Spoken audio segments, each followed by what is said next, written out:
Muli isang magandang tanghali sa inyong lahat mga kababayan.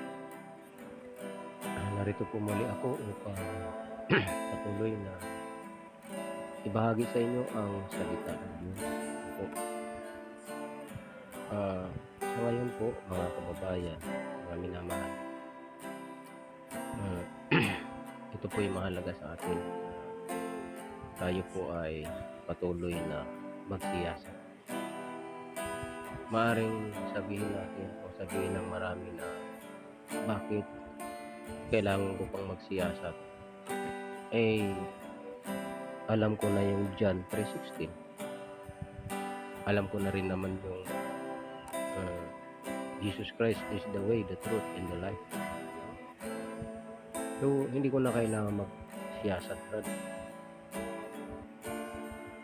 Alam niyo po, mga kapatid,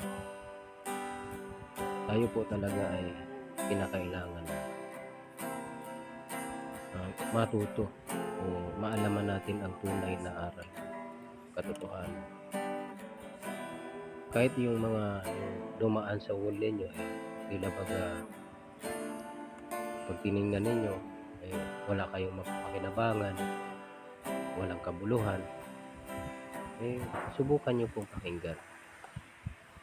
Dahil kagaya nga po ng nakaraan nating binasa, ang mga sinugo po ng Diyos o ang sinugo ng Diyos katulad ng ating Panginoong Hesukristo ay wala po siyang yung physical appearance na kahikahikayat sa ibang tao. Yung bang pag tiningnan mo nakakaakit o nakakahalina yung kanyang mga appearance, pananalita, kundi ang ating Panginoong Hesukristo, mga kapatid, ay talaga pong itinakwil ng mga tao. Siya po ay hindi tinanggap. Kahit nga po yung mga tao na sumunod sa kanya iniwanan po siya. Iniwanan po siya. So mayroon pong 12 na natira na talagang tunay niya na tagasunod, na yung nanatili sa kanya. Ngunit mayroon pa po roon isa na yung traidor o yung nagkanulo sa kanya. So, alam niyo po mga kapatid, ang katotohanan po talaga ay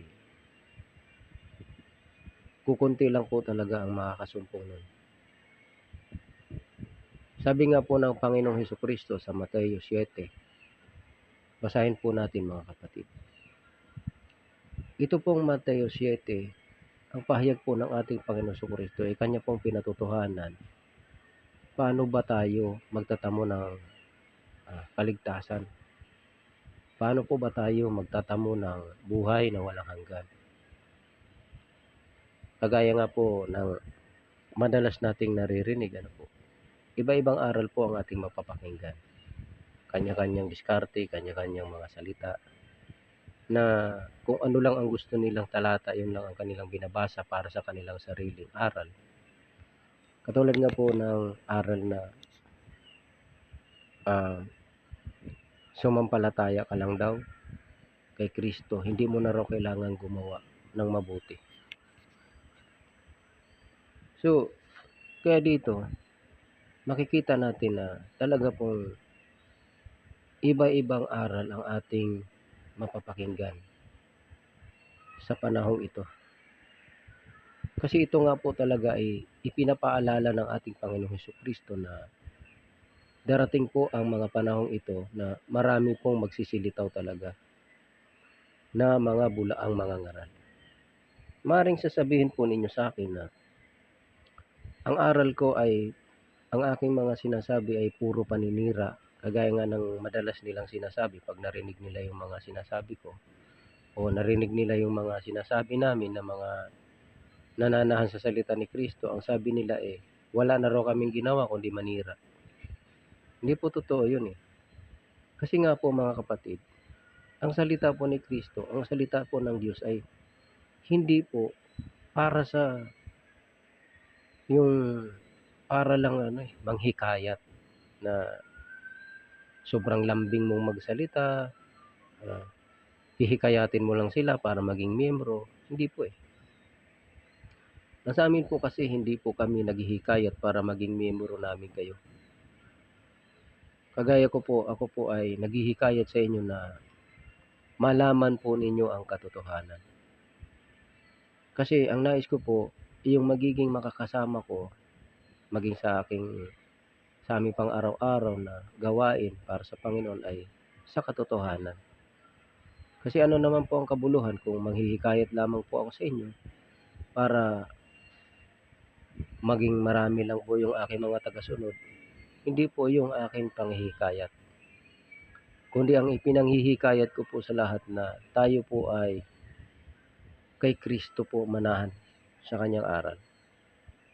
Dahil wala pong kabuluhan kung sumama kayo sa akin dahil lang gusto kong sumikat, gusto kong dumami ang aking mga followers. Hindi ko po hinahangad yun, mga kapatid. Kasi nga po si Kristo man, hindi siya nagbigay lugod sa kanyang sarili. Wala siyang ginawa para sa kanyang sarili na sumikat,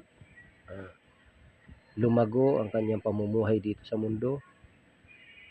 Mayroon pa nga po na siya po ay nung makita ang ng mga tao yung himala na kanyang ginagawa, sinika po nila na kunin si Kristo para gawing hari. Ngunit si Kristo po ay umalis sa kanila. Hindi po nais ni Kristo na ganun. Kasi ang layunin nga po ay hindi matutupad. Yung layunin ng kanyang pagparito ay upang ipangaral ang mabuting balita, ipangaral ang kaligtasan, at tuparin ang kanyang misyon sa ikaliligtas ng maraming tao. Kaya po mga kababayan, mga minamahal, ang mga nananahan po sa aral ni Kristo ay hindi po nanghihikayat upang kayo ay aming maging mga miyembro. Hinihikayat ko po kami, naghihikayat sa inyo na tayo po ay sumunod kay Kristo. Hindi man po namin kayo maging kasama sa iisang sa pamumuhay na sa personal na pagsasama. Ngunit kung kayo'y kasama naman namin sa Espiritu, ay isang malaking kagalakan po yun sa Panginoon. Dahil ang nais po ng Diyos ay maligtas tayo. Tayo ay magtamo ng buhay na walang hanggan. Na ang nais ng Diyos ay huwag tayong manatiling mga tila mga sunod-sunuran doon sa maraming mga nagtuturo na wala namang ninanasa kundi manghikayat lang manghikayat para marami ang maging mga miyembro, dumami ang kanilang pera, ang kanilang kita. Maaaring sabihin ninyo sa akin na puro na lang ang aral ko ganito. Tapos sasabihin nila na kaya daw ako nagsasalita ng gano'n na ang ibang mga pastor ay nagpapayaman dahil naiinggit daw po ako. Hindi po ako kailangang mainggit, mga kapatid. Dahil sa Diyos bawal po ang mainggit. Pangalawa, ang Diyos po ay yung kanyang mga lingkod, yung kanyang mga sinugo, ay hindi po inutusan ng Panginoon Kristo na gamitin yung kanyang salita para sa pakinabang. Kundi ang kanyang salita ay ipahayag sa ikaliligtas na sanlibutan. Yan po ang kanyang layunin, mga kapatid. Wala pong layunin ang ating Panginoon na yung kanyang mga alagad ay maging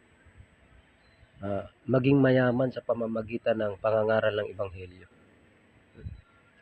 Dahil nga po, ang kailangan ng Diyos na ang tao'y sumampalataya at maligtas.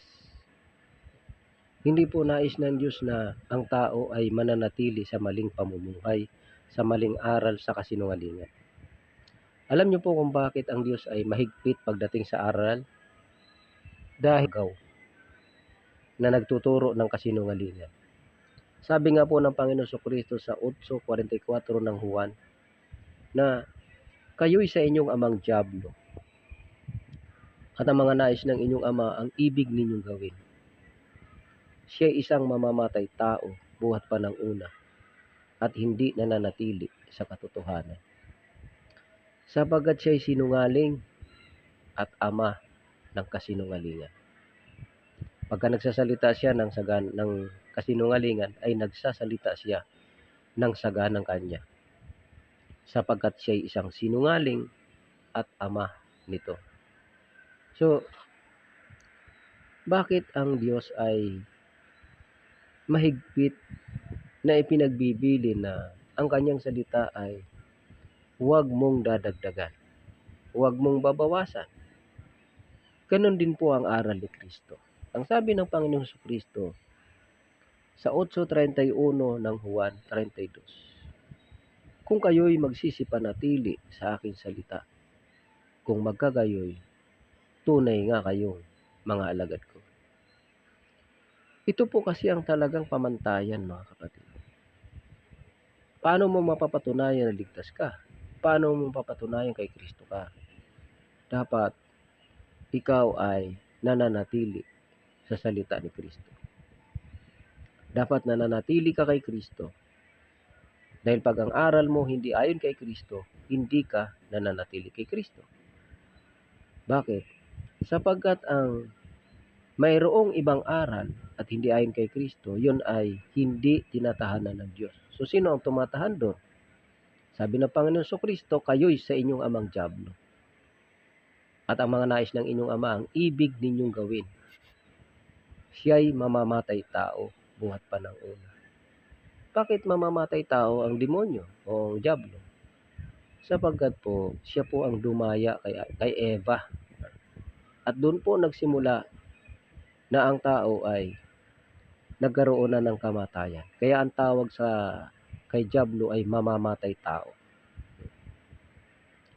Dahil sa kanyang ginawa,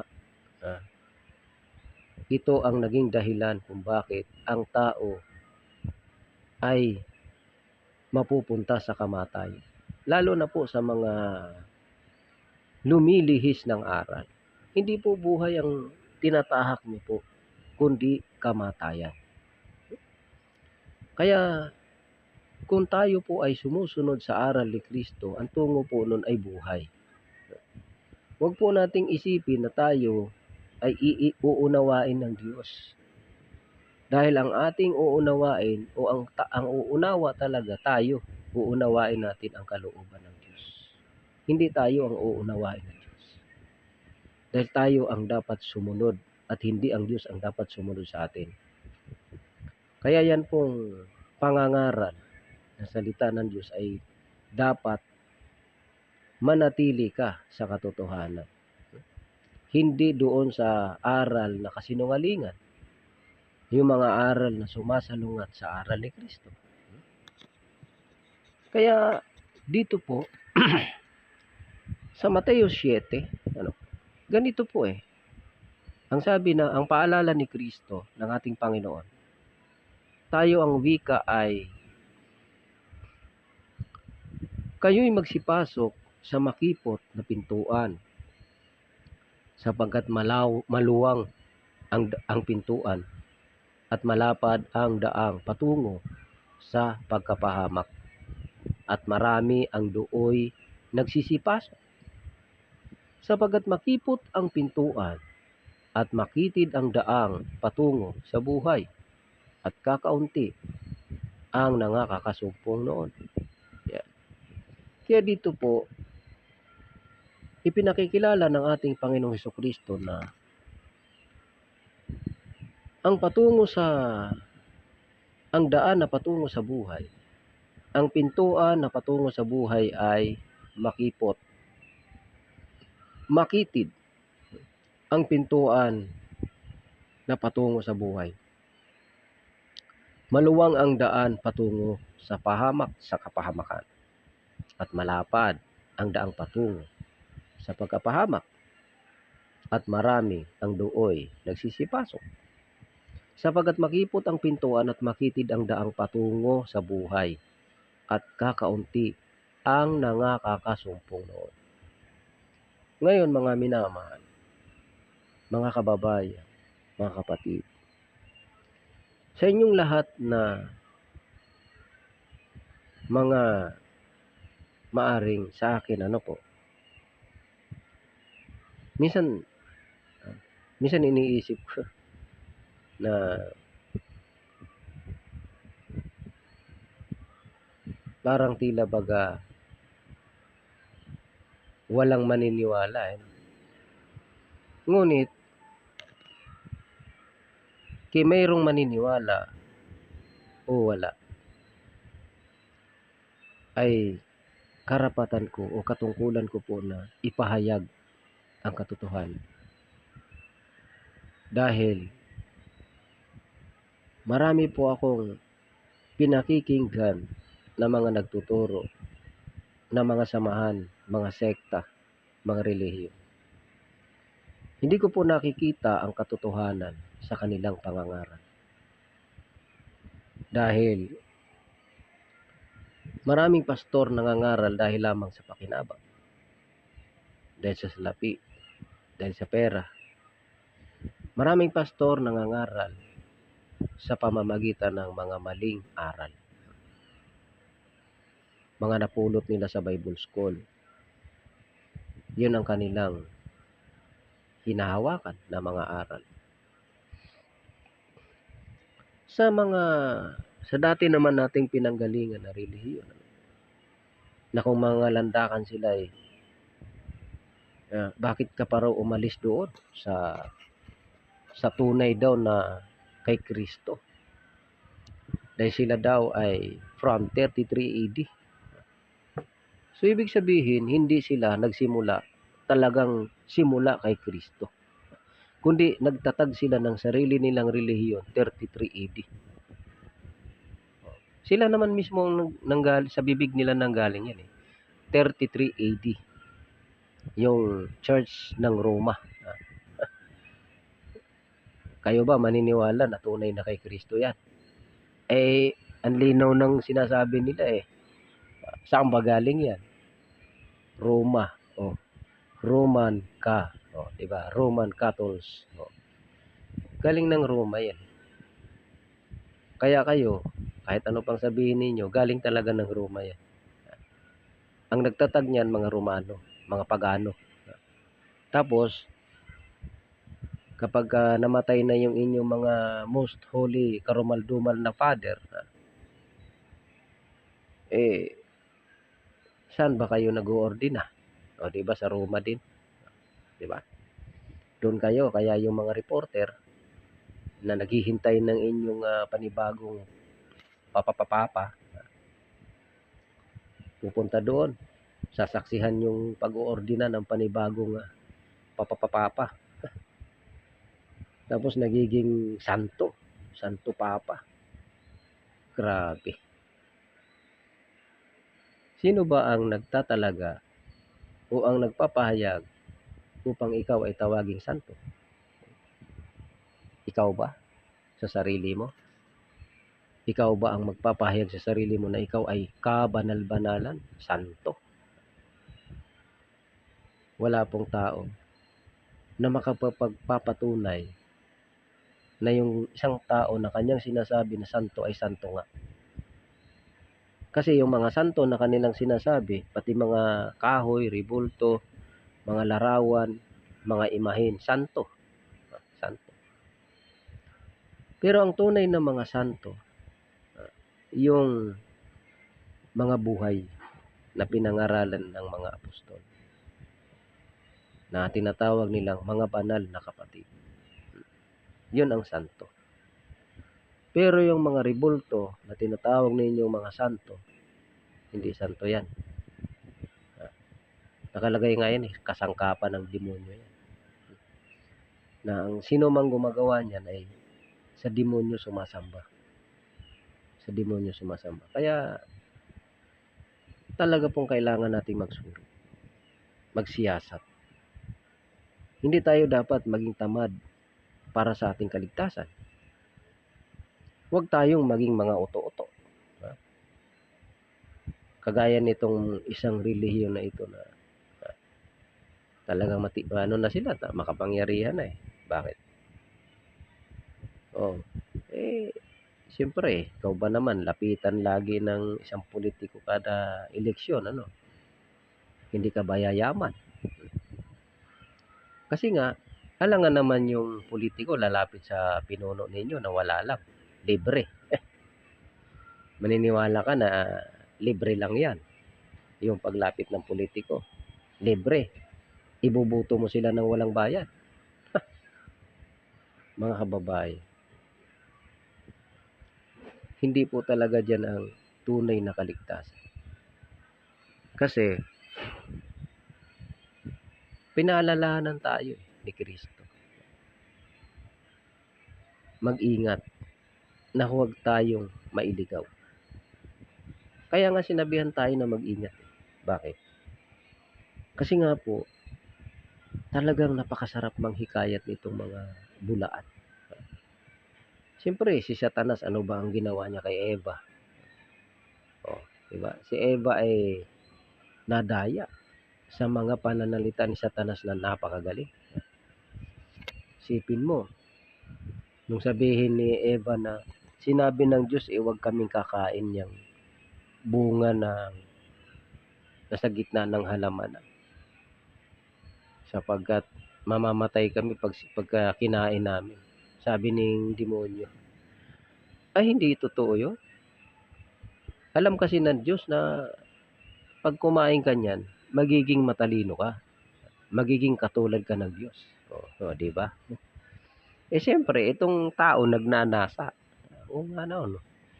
Pwede nga pala ako maging matalino eh. Sinungaling, niloloko yata ako, yung mga ganun ah. Pumitas si Eva. Ngayon, binigyan niya rin yung kanyang asawa. Kaya, doon, na itong isang presidente na ito ng Pilipinas dati, minura niya ang Diyos kasi daw, who is this stupid God? Doon daw nagsimula, the malice is born. The malice is begin. Ikaw, dating presidente, tapos ngayon, hihingi-hingi ka ng prayer. Paimbabaw ka rin eh, no? Kahit sino pa kayo dyan. Wala kayong magagawa sa Diyos. Who is this stupid God? Sino ka ba? Ikaw, hindi ka stupido. Marunong ka pa sa Diyos. Kung ang Diyos nagtakda na sinubok ang tao, kung siya ba'y susuway o susunod, mananatili sa utos ng Diyos. Isumuway sila eh. Ngayon, ikaw na mayabang, minura mo ang Diyos, yan ang patunay na totoo yung nakasulat. Tapos kung question ka. Kaya nga ikaw, kinwestiyon mo yung nakasulat eh. Kasi yun ang patunay na ikaw ay hindi ka sa Diyos. Sa demonyo ka. Kaya kayong mga nakikitawa doon sa pagmumura ng presidente nyo, at saka yung sinabi niya na nilait niya si Jesus Christ, ikaw, Ginoong Pangulo, hindi ko po kayo tinutuya. Ang nais ko po, baka sakali, maligtas ka. Kaibigan ka pa naman ng pastor mong sinungaling. Sa bagay, yung pastor na kaibigan mo bulaan yun eh. Paano hindi ka magkuko-question na gano'n, mumurahin mo pa ang Diyos? Yung kaibigan mo, pastor na bulaan eh. Pastor na mahilig sa abuloy. Paano? Diba? Kaya ganun po talaga yun. Ngayon, ito lang ang katotohanan. Diba? May bunga lahat eh. Lahat ng ginagawa ng tao, minura mo ang Diyos, may bunga yan. Nagsimula na nga, di po ba? Nagbunga ang gagagawan mo. At may susunod pa yan. Kaya bago dumating yon, magsisi kayo. Kayo naman nakikitawa doon sa ginawa ng inyong presidente. Unang presidente na yan. Magsisi kayo. magsisi po kayo. Dahil lindol pa lang po yan eh. Wala pa po yung dilubyo sa buhay nyo mismo. Magsisi po kayo. Bakit? Kaya nyo bang gamutin yung sakit na walang kagamutan? Kahit gamitin nyo na ang buong kayamanan ninyo, lahat ng kayamanan ninyo gamitin niyo. Magpagamot kayo sa mga magagaling na doktor. Walang magagawa yung pera nyo pag ang Diyos ang kumilos sa inyo. Kaya ito paalala, magsisi po kayo. So tayong lahat, mga kababayan, ang nais ng Diyos ay tayo magpakumbaba. Ang Diyos, ang sabi ng Panginoon Kristo, pumasok kayo sa makipot na pintuan. Hindi yung magsasabi lang na umanib kayo dito sa amin, ligtas na kayo. Hindi po totoo yan. Ang totoo po,